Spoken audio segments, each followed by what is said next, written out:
Weather alert this morning, Alex O'Brien. Not so much for what we're going to find when we get out the door this morning. Yeah, the next 24 hours should be okay to get around, to travel, run errands, and beware if you're going to the grocery store, it's going to be busy.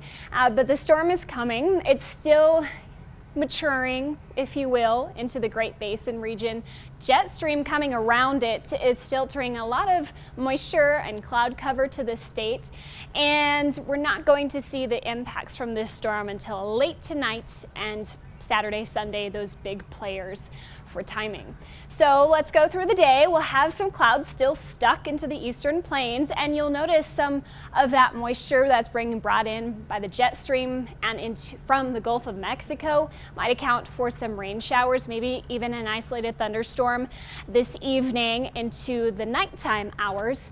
And then tonight we'll start to see the snow moving into the mountains, and then it will filter into the I-25 corridor by Saturday morning. Notice that rain-snow line in Pueblo. This will be the spot where we transition between rain, snow, slush, probably during this whole event.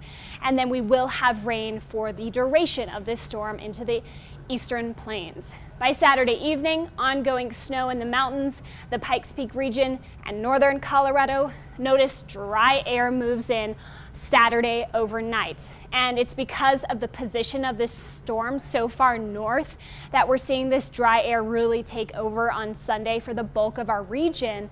But still some wraparound moisture will impact the Sangres and Wet Mountains as well as the Pikes Peak region and the Palmer Divide on Sunday, and that's where we'll pick up our final accumulations. So snow totals through this entire event will be kind of a wet, sloppy mess between Canyon City and Pueblo, Walsenburg and Trinidad as well. La Vida, I've got you up to a foot at the pass. The Sangres and the Wet Mountains, I've upped your totals a bit, at least half a foot in some of those higher elevation zones.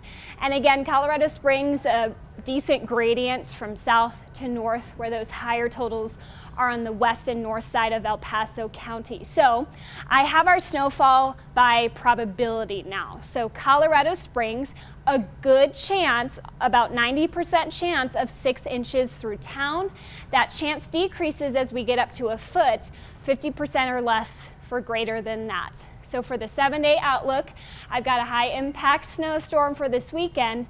Things will start to taper off next week. We could see some early week light snow. For Pueblo, unfortunately, it's going to be quite warm for you, so you'll get precipitation, but not seeing a good likelihood of anything over just a dusting or an inch. Once you get to 2 inches, 4 inches, that probability really goes down. So I only have an impact 2 out of 5 for you for this event.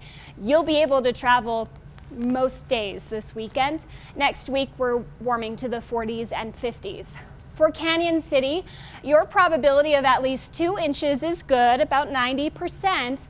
But I am a little concerned about these higher totals based on how much melting we get, because temperatures will be quite warm Saturday. But we have a 50% chance right now of 8 inches. I really don't think we'll get there. I think 3 to 5 is a good zone for you. So notice we're at 38 for the high Saturday. A lot of melting and precipitation, but then a higher impact level 3 by Sunday. It will be tough, especially Monday morning. And Woodland Park, you're just a home run with this storm.